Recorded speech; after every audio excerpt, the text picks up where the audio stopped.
Borderline liking it, borderline not. Will it fall in the middle? We'll find out here soon, but let's see what the IMDb plot has to say about what's going on here. A bodyguard protects a pop star and her athlete boyfriend from a determined stalker in the 1990s Los Angeles. All right. Not a bad idea for a horror film. I guess we've seen, some celebrities be stalked here and there, and I don't think we've seen many horror films kind of directly kind of dive into a celebrity being stalked and so forth. So let's see, maybe they came up with something all right here. So new film, so we'll try to kind of keep this spoiler free. Maybe there are some twists and turns in it, so we'll try to kind of keep that hidden so you guys can enjoy it without me ruining everything for you. But yeah, I'm kind of surprised. I thought this one might have gathered a little bit more push. I think Promote did at least a press release for it, but I thought maybe it would get a little bit of push, especially with a familiar face or two in it, especially for horror fans. But I don't know. To me, it kind of seemed like it came and went, and I really didn't see too much on it, or much as I would have liked. But anyway, I came across it and had to give it a chance, because, largely of who's in it and so forth. So I was curious to see how it turned out.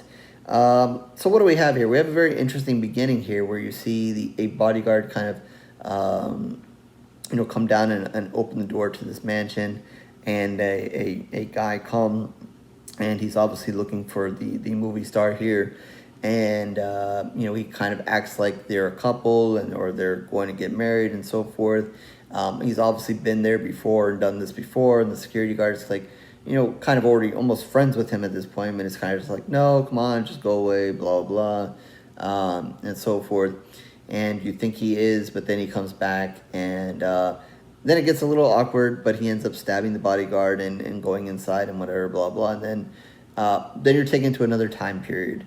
And then we're actually introduced to this woman, this celebrity woman, and so forth. We get to learn a little bit about her, a little bit about her boyfriend. And soon enough that she has a stalker, and it is this guy that we see at the beginning, and he apparently has escaped. So we're assuming he's coming for her again. We do see things from the stalker's point of view a little bit. And yeah, when he does escape, he does have a plan. He is coming for her. Sophia, I believe, is her name, Sophia. And he's got a plan, and he's coming for her. And he's going to have one or two helpers along the way. And with the ultimate goal of kind of, reuniting with her and having a wedding. That's his goal before, he either gets arrested or whatever. I think, as we kind of get introduced to him early on, maybe even in that early scene, you see, he is a little, not there. But then, once he breaks out and you kind of see him, he actually has a pretty decent plan in place. He does have two unusual characters that kind of helping him. But he has a decent plan in place and kind of, executed not in a terrible way. But I think at the end of the day, because he is nuts, that's where kind of, he goes wrong. And he has one key thing that kind of, I guess, ruins everything, or kind of, is a little bit weird. But eventually, I think once it happens time, or maybe at first you guys, or at least I didn't, and I don't think it would give you reason why you would catch on to what's going on there. But then as it happens, a couple of more times, then you kind of figure out that, okay, this is why he's really nuts, and obviously everybody else kind of figures it out and kind of uses that to help themselves survive the situation. So, yeah, he's going to, again, have this plan. He has this really big, heavy set dude who is going to be kind of in charge of getting rid of the security guard guy. He has this other young woman with him who's French, and because of her accent and whatever, she's a little bit of an interesting character who is also not afraid to get all blood and guts and so forth. Even though this is not a huge blood and guts movie, there is one particular scene where she kind of gets a little, off edge and a little crazy with that. But she's a certainly fun character in herself.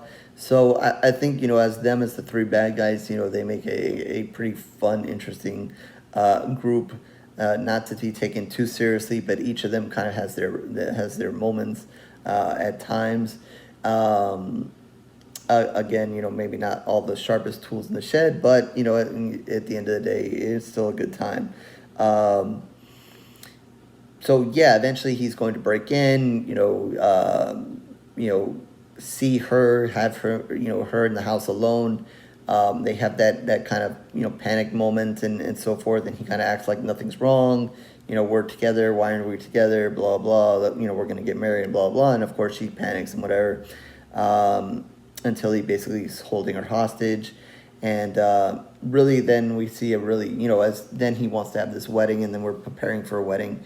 And he has this really crazy scene when he kind of locks up her in kind of this sound room. And she has this, really, Sophia, that is, tries to escape and has this really great, kind of a little bit of extended scene trying to escape when the French girl is kind of watching her, and they go back and forth and so forth. A really, really fun interaction there. Funny, really great scene altogether in that. But then it's, it's just a lot of craziness in that, and moving towards this wedding, and then, all these, you have, then the people who are with Sophia trying to figure out a way to get out of all this, and then you have the three criminals that are trying to make this wedding happen, and, the kind of chaos that kind of ensues as that kind of, is about to take place. And then the bizarre thing, like I said, that you'll pick up on, that kind of happens in it. So, I think, this is, a little bit, like it says here, it's dark comedy, psychological horror, and so forth. I think that's in it. Obviously, like I said, the main bad guy is a little nuts. You'll see that. I think the comedy is kind of well placed in there. It's not over the top.